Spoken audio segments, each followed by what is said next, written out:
Based on the CIA's data, the country with the highest life expectancy is Monaco, with an average of 89.5 years old. In the United States, it drops to about 80. In Canada, about 82. In the United Kingdom, around 81. Across the world, this number can fluctuate dramatically and drop all the way down to the low 50s in certain less developed countries. But for the sake of this video, let's assume your life expectancy is on the higher side of the world's average, and that you will have no incidents of health complications or tragedies, and that you will live to 82 years old. 82 years on this planet as yourself. Not too bad, but that's from birth. In terms of your remaining time in life, we have to subtract however old you are right now from 82. For the sake of this video, let's say you are 22 years old, as that is generally an age when a lot of people fully begin their careers. After subtracting that, at this point, you now have 60 more potential years of life, which equates to 21,900 days or 525,600 hours. Still not too bad. But if you get an average of 8 hours of sleep per night, 175,200 of those hours disappear, and you now have just less than what is equal to 40 years of waking life left. That brings your life expectancy down 20 years. That's kind of scary, but it gets a lot scarier if the following is true for you. A 2017 survey indicated that about 50% of U.S. workers described themselves as unsatisfied or unhappy in their job. In another 2017 study conducted worldwide, when asked anonymously, 85% of workers admitted to disliking or hating their job. At such a large percentage, it is rather likely that one of these people might be you. Or perhaps you don't necessarily hate or dread your job, but you find yourself rarely ever enjoying it or feeling inspired by it, and are always wishing for the weekend, always wanting the week to be over and for it to be Friday night. If this is the case and your life enjoyment is based almost entirely on the weekend, let's see what happens when we subtract all the weekdays from your remaining 40 years of life. There is an average of 260 work days in a year, not including holidays. After subtracting those across your remaining 40 years, your number of days goes from 14,600 all the way down to 4,200. Leaving you with only about 11 years.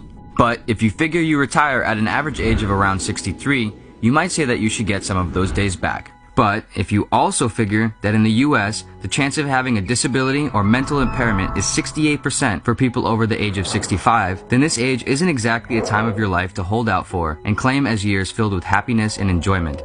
So in fact, I would argue that in terms of desirable life, we should actually take at least a portion of those days away. First, let's give you them all back. But then let's consider that after the age of 65, as you grow older and older, the likelihood of developing health conditions or having existing health conditions worsen only increases. So as a rough, generalized average, across all the years after retirement, all the way up until death, let's say a person has somewhere around 2 good, healthy, enjoyable days out of every 7. Now, you are exactly right back where you were, with 11 years of remaining life. In living for the weekend, you went from what first sounded like a decent 60 years of remaining life, all the way down to only 11. And as an extra kicker, what if you have weekends that aren't that good? Weekends where you have to do things that you don't want to do, like house chores, yard work, dealing with annoying personal stuff, or even going into work to catch up on things.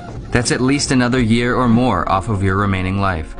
If you are 22, your waking life expectancy for life you want to live is now equivalent to around the age of 32. Regardless of your age, who you are, what you do, or the exact accuracy of these numbers to your life, if you live for the weekends, the point holds true.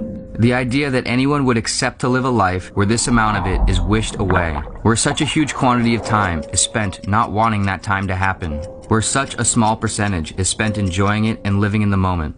For anyone that has any sliver of hope in not living like this, it is borderline insanity to accept. Sure, there are responsibilities we must attend to in life. Sure, there are things we are going to have to do that we don't always want to do. Sure, every day of our job and career can't always be fun or how we want it to be. But to work a job or be in a career or be at a company that you don't enjoy or find fulfillment in at least a majority of the time, you are essentially signing away most of your life. Life is extremely short. If you do out all of the math and consider every little trivial or self-maintenance oriented thing we spend time doing, even if you love what you do for work and don't subtract all the weekdays from your remaining life, the time we have is still frighteningly short. So it truly is so important that we do not give it away, that we are careful and conscious of what we exchange it for, that we do not let outside pressures from family, friends, or society convince us to just give it away blindly and choose jobs, careers, companies, or lifestyles that we don't personally enjoy or resonate with.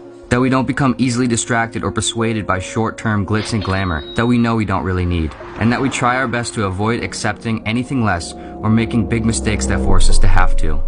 If you feel like you are constantly wishing for the weekend, only for it to come, and then in a blink of the eye, it ends and you are back at the same starting point on Monday, waiting for the weekend all over again. If you feel like you are anywhere close to living a life where you dislike almost every day of what you do, throwing each day into the trash of wasted time, perhaps you should spend some of your time trying to figure out how to make sure you don't waste any more of it.